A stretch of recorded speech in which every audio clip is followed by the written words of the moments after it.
বিয়ের পর আমার শ্বশুরবাড়িতে এটা আমার সেকেন্ড বার্থডে। যদিও প্রথম জন্মদিনের সময় রিয়াদ ঢাকায় ছিল, আমিও ব্রাহ্মণবাড়িয়াতে ছিলাম। বাট এবার দুজন একই সাথে আছি। শুধু আমার বাসার মানুষগুলো আমার থেকে অনেক বেশি দূরে। যাই হোক, আমার ননাস আমার জন্য বিরিয়ানি রান্না করেছিল। এরপর রাতে আমরা সবাই একসাথে কেক কেটেছি, সবার কাছ থেকে গিফট পেয়েছি। সবকিছু মিলে দিনটা ভালোই ছিল। যাই হোক, আসসালামু আলাইকুম। কেমন আছো তোমরা সবাই? আশা করছি সবাই অনেক বেশি ভালো আছো, সুস্থ আছো, সেফ আছো।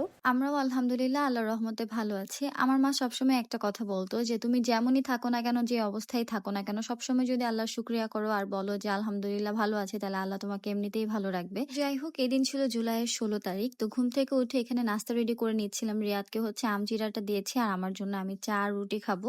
তো নাস্তা করা শেষে এখানে আমি একটু তেল দিতে চলে আসছি। আমি চুলে প্রায় সময় তেল দিই, মানে যখন একটু সময় সুযোগ পাই তখনই দেই আর কি, একটু মাঝে মধ্যে। আগে তো সারা জীবনই আমাকে লামিয়া চুলে তেল দিয়ে আসছে, কিন্তু এখন নিজে নিজেই দিচ্ছি। আমি এমনিতে রাতে চুলে তেল দিয়ে ঘুমিয়ে থাকি, কিন্তু তেলটা আবার রিয়াদ একদমই পছন্দ করে না। আর তার মধ্যে তো আমার এই বানানো তেলের যে গ্রানটা আসে সেটাও একদম নিতে পারে না। মানে ওর লাইফের সব থেকে বড় প্রবলেম মনে হয় এই তেল আলা মাথা। তাই এই দিন হচ্ছে শাওয়ারের আগে তেল দিয়ে দিছি, আবার একটু লেবুও দিয়েছিলাম। এরপর শ্যাম্পু করে ফেলবো আর কি।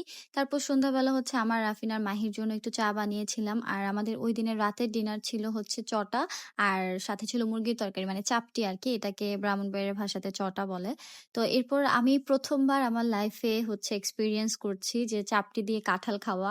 আমি আগে কখনো খাইনি, সবাই বলতেছে এভাবে নাকি মজা লাগে, তাই আমিও ট্রাই করলাম। আর হ্যাঁ, ভালোই ছিল টেস্ট। যাই হোক, আমরা চলে আসছি নেক্সট ডেতে। এদিন ছিল জুলাইয়ের 17 তারিখ, মানে আমার বার্থডের দিন। তো রিয়াদ আবার রিমিয়াপুর কাছে বলে রাখছে যে ভালো মন্দ কিছু রান্না করতে। তো আমি রান্নাঘরে যে জিজ্ঞাসা করলাম যে কি রান্না করবো, তখন রিমিয়াপু বললো তোমার আজকে কিছু রান্না করতে হবে না, আজকে আমি তোমার জন্য বিরিয়ানি রান্না করব। তো এইদিকে আপু বিরিয়ানির জন্য সবকিছুর প্রিপারেশন নিয়ে নিচ্ছিল, একা একাই সবকিছু কেটে ধুয়ে রান্না বান্না শুরু করে দিয়েছে। আর সকালবেলায় হচ্ছে মা আর ফিদা চলে গিয়েছিল ডায়ালিসিসের জন্য। বাসায় শুধু ছিলাম আমি, রিমি আপু, আইজা আর নাসরিন আন্টি।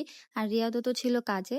তো যাই হোক, এখানে বিরিয়ানি অলমোস্ট রান্না হয়ে যাচ্ছে। আর আমি ভাবলাম যে যেহেতু আপু রান্না বান্না করতেছে, তো আমি আইজাকে গোসল করায় ফেলাই, কারণ হচ্ছে নাইলে লেট হয়ে যাবে ওর গোসলে। তো এই যে আইজা মনিকে গোসল করানো শেষ, এরপর হচ্ছে আমি, আন্টি আর রিমি আপু একসাথে লাঞ্চ করে নিয়েছিলাম। ও রিমি আপু কিন্তু সাথে কাবাবও বানাইছিল। তো যাই হোক, এর মধ্যে আবার রিয়াদও আসছিল, ও লাঞ্চ করে গেছে। আর আসার সময় তখন আমার জন্য কেক আর ফুল নিয়ে আসছিল। তো এরপর সন্ধ্যাবেলা চা খেলাম, স্টুডেন্ট পড়ালাম, এরপর একসাথে সবাই ডিনার করলাম। আর ডিনার করতে করতে আমাদের 12টা বেজে গিয়েছিল। তো আমরা রাতের 12টা বাজে বার্থডে কেক কাটতেছি, মানে অলরেডি কিন্তু 18 তারিখ পড়ে গেছে। যাই হোক, এগুলো কোনো বড় বিষয় না। আমার তো এখন কেক টেক কাটতেও ভালো লাগে না, যেন মানে ছোটবেলার ওই এক্সাইটমেন্টটা আর কাজ করে না। উল্টা আরো এখন বার্থডে আসলে মনে হয় জীবন থেকে একটা বছর আবারও চলে গেছে। তো যাই হোক, এখানে হচ্ছে আমি, রিয়াদ আর আইজা মিলে কেক কেটে নিচ্ছিলাম। আর আমার বিহাইন্ড দ্য ক্যামেরাতে কিন্তু আমার শাশুড়ি, খালা শাশুড়ি, ননাস ননদ সবাই ছিল। তো এইখানে আমরা কেক কেটে খাওয়া খাই করলাম। আর এর মধ্যেই হচ্ছে সবাই আমাকে গিফটস দিল। সন্ধ্যাবেলায় হচ্ছে রিমি আপু আর আন্টি বাহিরে যাচ্ছিল, আমাকে জাস্ট বলে গেছে আমরা 10-15 মিনিটের মধ্যে চলে আসবো, তুমি একটু আইজাকে দেখে রাখো। তো তখনই তারা আমার জন্য গিফট নাকি কিনে নিয়ে আসছিল। তো এখানে হচ্ছে আমার শাশুড়ি আমাকে চুড়ি দিয়েছে, আমার খালা শাশুড়ি আমাকে হচ্ছে কাশ্মীরি চুড়ি দিয়েছে, আর রিমি আপু হচ্ছে আমাকে একটা পারফিউম দিয়েছে। আর বাকি গিফট গুলো তো তোমরা আমার আগের ব্লগ গুলোতেই দেখে ফেলছো, কারণ ওগুলো আমি অ্যাডভান্স গিফট পেয়েছিলাম। তো সবাইকে অনেক অনেক ধন্যবাদ, অনেক অনেক ভালোবাসা। শুধুমাত্র গিফটের জন্য না, তোমরা আমাকে গিফট না দিলেও তোমাদের জন্য সবসময় আমার পক্ষ থেকে ভালোবাসা থাকবে, কারণ সবার ভালোবাসার দোয়া আমার কাছে সব থেকে বেশি ইম্পর্টেন্ট। আমার কোনো স্পেশাল দিন বা আমার স্পেশাল কোনো কিছু আমার কাছের মানুষ বা আমার পরিবারের মানুষ মনে রাখবে, এটাও আমার কাছে অনেক ভালো লাগে।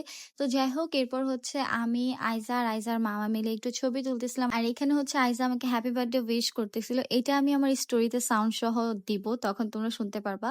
তো এই যে আমার সবগুলো গিফট একসাথে রেখে ভিডিও করেছিলাম, আর আমার সবগুলো গিফটই আমার কাছে ভালো লেগেছে। তো যাই হোক, এরই সাথে আজকে ভিডিওটাও আমার এই পর্যন্তই ছিল। দেখা হবে তোমাদের সাথে নেক্সট কোনো ভিডিওতে। সবাই ভালো থাকো, সুস্থ থাকো, সেফ থাকো। আল্লাহ হাফেজ।